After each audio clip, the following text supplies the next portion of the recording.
What's up guys, how are you doing today? Welcome back to this YouTube channel. Look at that background, isn't that beautiful? There are actually a couple of guys coming on a motorcycle. Look at that. I am currently shooting this video close to Canmore and it is beautiful. Today's video I want to talk a little bit about HR problem in Canada, and I would say there might be a problem, and that's why I want to express my opinion on it. And more importantly, I want to know your opinion in the comments below as you're watching this video. Do you agree with the point or you disagree? And what else would you like to add to this video?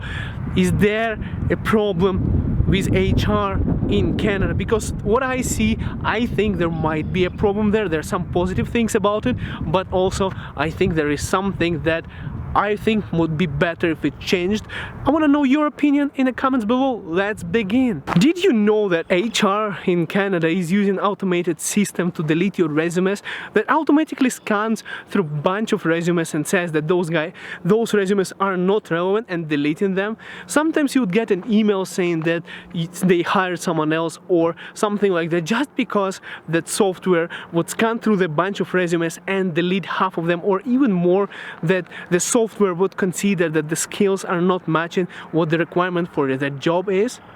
Personally, I think that's a huge problem, because the software is not an artificial intelligence, and of course it might filter and delete unnecessary resumes, but what is the chance of them using the keywords? You know that internet online is working the same way. Even when you're creating on YouTube a video on a YouTube, you have to create right thumbnails. Same thing with the website, you have to use keywords for search engine optimization. So what is happening?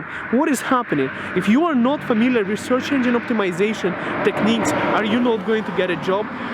Do people have to get stuck with their job application, with their resume, just because they didn't use the right words and the software deleted their resumes? I want to know your opinion on this, because I think this might be a good and easy tool for HR, but it's certainly not good for those people like myself who are, for example, I'm not searching for a job right now, I'm happily employed, but for those guys who are searching for a job, and I'm saying that in future I might be searching for a job, you never know how life goes, but this, I think, for me as a person who would be searching for a job, this would be a really bad thing. How many times is your resume getting deleted with no feedback just because of such software, even though you know you are qualified for that position, and the manager who is hiring doesn't even get a chance to see and talk to you in person because your resume just got deleted.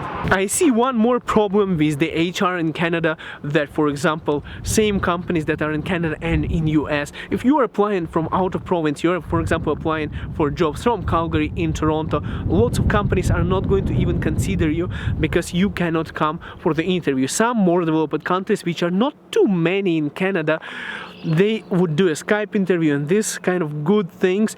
But what I've seen in United States, my friends there who have same amount of experience as, for example, myself, and you know, I have studied in Canada in those college graduates, I speak to different people, so those guys in US, the companies actually sponsor those guys to fly out for an interview and support them to go to a different state, stay in a city for one day, get their tickets for the interview. What I noticed in Canada, and I think this is a problem, if you're trying to get a job in another province, sometimes you might not get it just because you are located in a different city. HR would say, well, if you are not here, if you can come for an interview, that's good. If you don't come for an interview, they might not even consider you. I've seen people faking on their resumes, saying, put in the Toronto address while they're in Calgary, and vice versa, put in Calgary address and a phone number to get the jobs and interviewed in Calgary, because the software and HR people just delete the resumes. And I think this is a problem. Do you think this is a problem?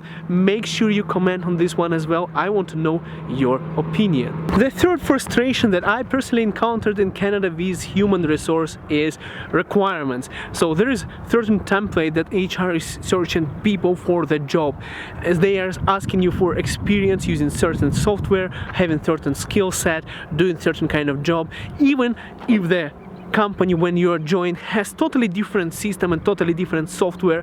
They are expecting you to have some experience, this many years of experience of working with particular software. So what I found in Canada as a problem here, that education, as you may know, those guys who are like myself, who have done education in universities, multiple degrees, and learn multiple softwares and know how to do all of this kind of stuff, that they, for example, you give me any kind of software and I can learn it, right? Right now I'm not searching for a job, but I'm just saying, for all the students and all those educated people who have knowledge and skills to learn new software, why would not HR consider someone who does have that experience with this kind of software?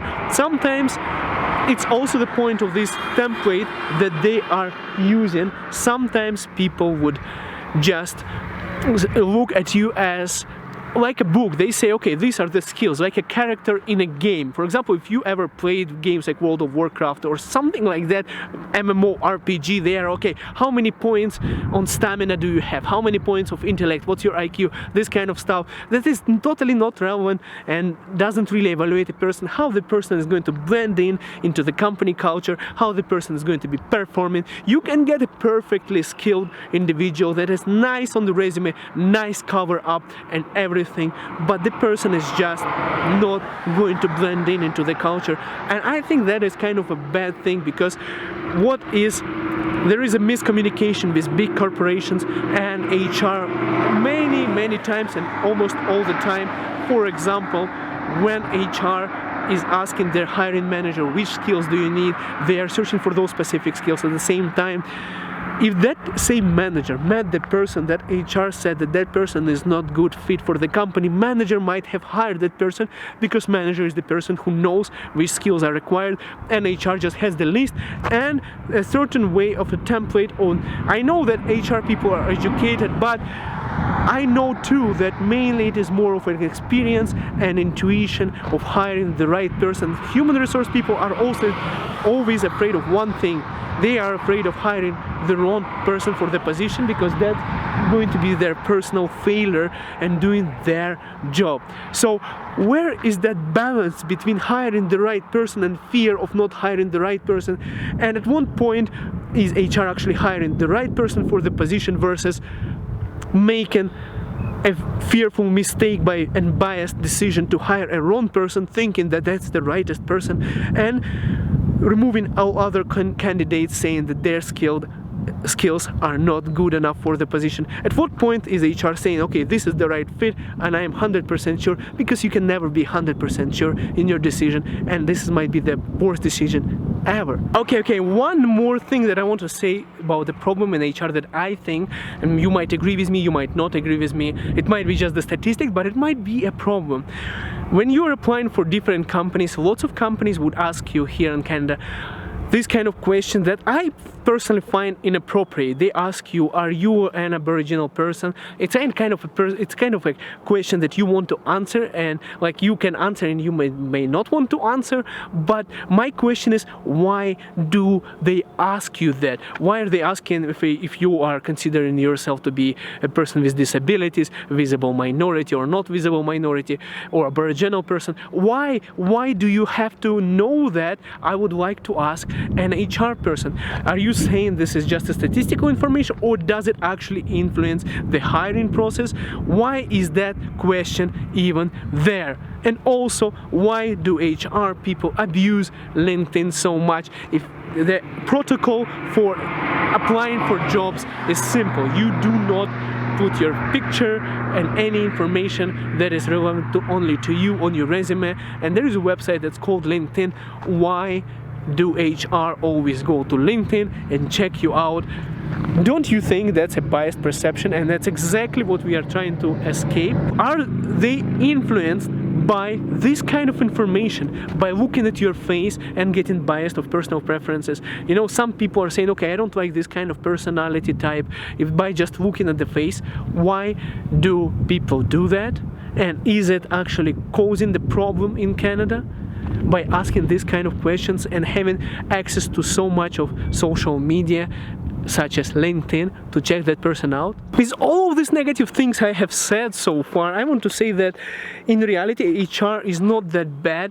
There are lots and lots of extremely skilled professionals, but there are also lots and lots of people who are so-called less experienced. One more thing that I want to add from myself, there are talented people. Now, how are you going to evaluate somebody's talent by trying to use such things as experience and other things? Some people are learning some things way faster. They are way better than other people in some skills by just, no one can explain. This skill is called talent. How can you filter those out? You can get extremely experienced person with necessary skills and the right skill set according to the protocol who is going to suck at their job versus a person who doesn't have that experience but has extreme talent towards that job. If you look at the famous artists, if you look at the actors, why are some people getting the same things done better, even though some people can be more qualified than those guys? I mean, how, as an HR person, would you evaluate this factor that you will never find on a paper, and you might even not consider that person for the job? And of course, the positive thing about HR, I mean, I've said so many negative things in this video. I want to say something. HR is a really important department in every company because they take all the stress, the load of stress from a hiring manager by providing a skilled expertise, helping people get hired, removing that extra workload from managers. Also, they are the guys who are standing up for the rights of employees versus the business needs and workload. They are kind of intermediaries who are at the same time in the two sides. Every coin has two sides. On one side, they are the hiring people. On the other side, they're those guys who are supposed to stand up for the rights of employees, for their things like vacation, for their health and basic rights of an employee within the company. And lots of HR people are actually doing a great job. I had an extremely nice HR professor in Canada and also in Ukraine who did an awesome job, and they explained so many good things about HR to me. Of course, I cannot get biased, which I do get sometimes because I'm also like you guys, just an ordinary human being who always changes the opinion depending on the circumstances. For example, with negative experience you get negative opinion, with positive experience you get positive opinion. I know that there are skilled professionals who are doing an awesome job hiring and managing this entire process, and I'm grateful to those experienced and talented HR people who are doing exceptional work, helping us get the jobs and standing up for our rights.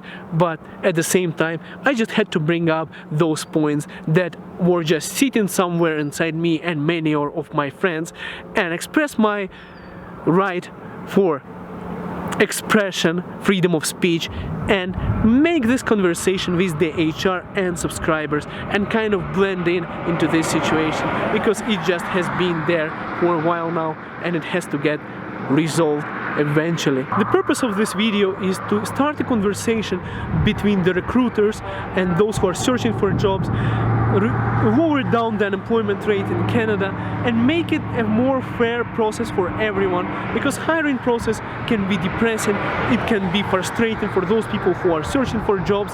At the same time, on the other side, I just want to take those two sides of the same coin and blend them together to show how it is and start the conversation to get things better, to get things straightened out, so that people, ordinary people who have no idea about those technologies, who are searching for jobs in Canada, can understand this situation a little bit better, have some insider's information from a human resource person commenting on this video. At the same time, express some points that I haven't expressed in this video or haven't expressed clearly enough, and get this conversation going, rolling, and fix the situation, make it better for all of us, for the human resource hiring the right people, and for the right people getting good jobs and reducing the unemployment rate in Canada. Thank you so much for watching, guys. If you really enjoyed this video, make sure you hit the like button. If you're new to this channel, hit subscribe and make sure you comment. We'll see you next video.